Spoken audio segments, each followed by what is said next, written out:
starts with our main protagonist B being rushed to the hospital after falling into a coma. The doctors examine her health while she's visited by her chaotic family.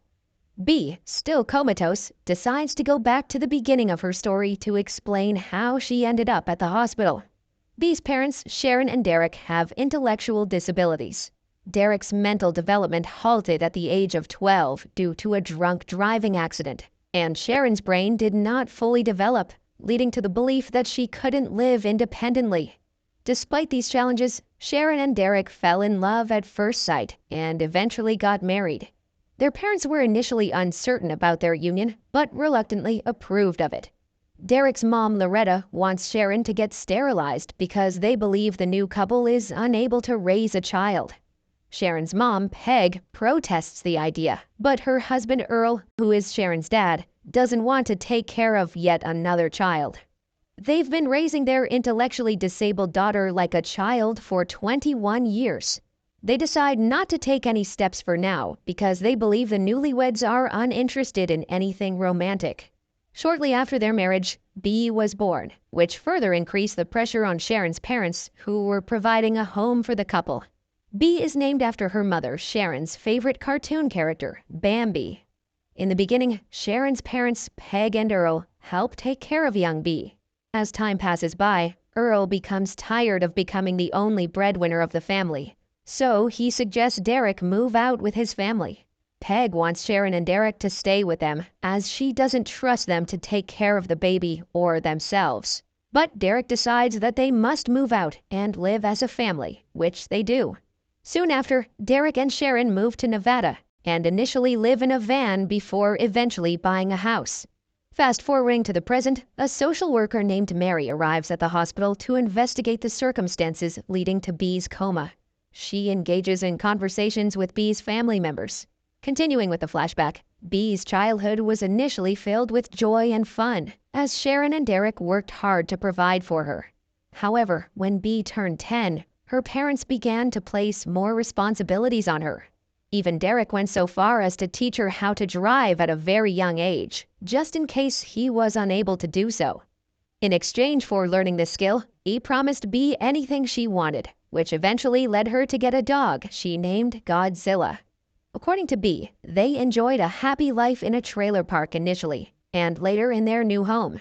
Nevertheless, from a very young age, B had to shoulder more than her fair share of responsibilities. This included taking care of the dog, looking after herself, and even caring for her mother. During one of the driving lessons, B mentions to her father how her classmates were calling them retarded. Derek is understandably sad at his daughter having to face that and the unjust judgment of the world towards them. But he assures her that they are just special. One day, Sharon accidentally leaves the door open, and Godzilla, their dog, escapes. B, determined to retrieve her beloved pet, decides to use her dad's truck to chase after him. As expected, the 10-year-old crashes the truck, and this incident prompts a visit from Child Services. This is the first time she meets Mary, the social worker. During her conversation with Mary, B expresses her inability to take care of Godzilla and her parents simultaneously. Following this incident, B's aunt and uncle, Joy and Ben, contemplate the idea that it might be beneficial for B to spend some time with them. B ends up spending the summer at her Aunt Joy and Uncle Ben's house, which is a disorienting experience for her, as she's not used to someone else taking care of her. When she has a near accident in the swimming pool, her uncle realizes that B needs more parental guidance and support. Joy and Ben decide to take on a more significant role in B's upbringing, mainly focusing on her education. Consequently, B starts going to a private school where she becomes best friends with Nia.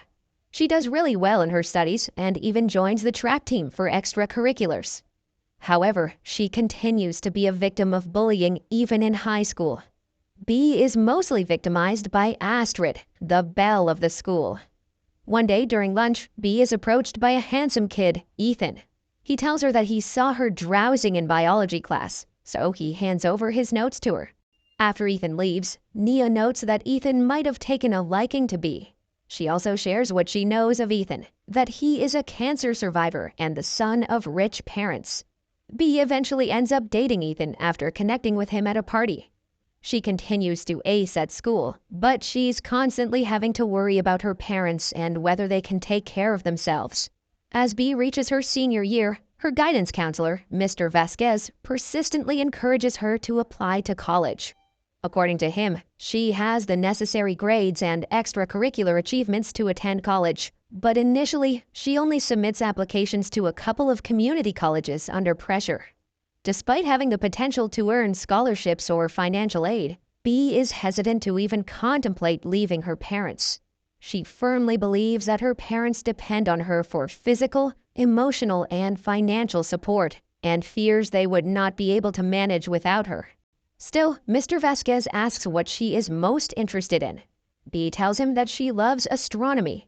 Without wasting any time, he tells her that she should look into the UCLA's astronomy program, which best suits her interest. Later, after finding an old hat her uncle gave her, B realizes she wants to attend UCLA and decides to initiate the college application. As B starts spending more time with Ethan and agrees to go to prom, it puts a strain on her friendship with Nia. But dating Ethan, who accepts her wholeheartedly, does make her realize that she need not listen to others who have not walked in her shoes. During one of her part-time cleaning duties at school, Astrid, like always, speaks very lowly of B. But our heroine finally slams the bully when she puts Astrid in her place for her condescending, classist remarks. As prom approaches, B starts spending most of her time outside of school working to support her family as well as buying a dress for prom. She begins by putting aside a small amount of money each paycheck so that she can fulfill her responsibilities as well as wishes, which also includes going to Disneyland. After having enough savings, she shops for a dress with Nia. Nia seems to be pretty mad at B for spending less time with her nowadays. The two girls eventually get into a fight, causing Nia to leave B alone at the store. Meanwhile, Sharon, unaccompanied by anyone, goes to the grocery store because she craves her favorite sweet. Just then, some kids convince her to buy them beer. Sadly, Sharon gets arrested, and they also arrest Derek when he causes a scene with the police. In the case of Derek, he's arrested for trying to talk to the police about his wife's supposed crime. B, still trying on her dress, gets a call from the police station. As a result of the incident, she has to bail out her parents with the money she saved. Returning home, she is furious at her parents because, according to her, real parents aren't supposed to waste their child's savings. Things get heated up when she learns that her father lost his job last month and stopped her mother from getting disability checks. Derek believes Sharon isn't disabled, but rather special. B is frustrated and finally breaks down. She reminds her father that her mom is retarded and special is just a word people address her to make them feel less guilty about her condition. Derek ends up losing his patience and slaps B, who has pretty much built up resentment for her parents. As a result, the following day at school, B confides in Mr. Vasquez that she has decided not to attend a fancy college because she believes her parents cannot survive without her. After this conversation, she takes Ethan home and decides to skip classes. B shares her concerns with him, explaining that she feels responsible for taking care of her parents. Ethan notes that her parents managed just fine when she was a baby, and they would likely be fine if she went to college. He believes she's using them as a crutch to avoid facing the real world. B disagrees and even mentions that she might need to take care of him if his cancer were to return. Understandably, Ethan takes offense to this and breaks up with her. Despite her emotional turmoil, B manages to reconcile with her best friend. Nia was upset with B for deciding to go to prom after they made a pact not to. She goes to Nia's place and makes amends. B suggests they hang out together, but Nia now has a date to the prom. So B encourages her not to hold herself back just because B has canceled prom because Ethan broke up with her. B then helps Nia get ready for prom and then returns home. To cope with the challenges in her life, B decides to take control of what she can by selling tickets for the school's raffle, with hopes of winning a trip to Las Vegas so she can visit Disneyland. Feeling extremely lonely, she ends up drinking a bottle of whiskey before going out to sell the tickets. In her inebriated state, She goes out to sell the tickets, and Andy, a schoolmate's college-age brother, offers her a ride. She accepts, but things take a dark turn when Andy sexually assaults her. B becomes uncomfortable and wants to leave the car, but Damien, Andy's friend who is driving the van, has no issue with Andy's actions. He only stops when B attempts to jump out of the moving vehicle. Afterward, B tries to walk away, but Andy follows her and pleads with her to return to the car. He starts pulling her arm, and B throws up before slipping and falling, hitting her head on the ground. Seeing her unconscious, the boys panic and drop her off outside the hospital before rushing away. B eventually regains consciousness and expresses her love for her parents and the rest of her family. After the social worker Mary conducts her review, B asks her if her family is the craziest she's ever seen, to which Mary replies that they aren't. Later that night, Ethan visits B and apologizes, and they reconcile. B is eventually discharged from the hospital and slowly recovers during her final year of high school.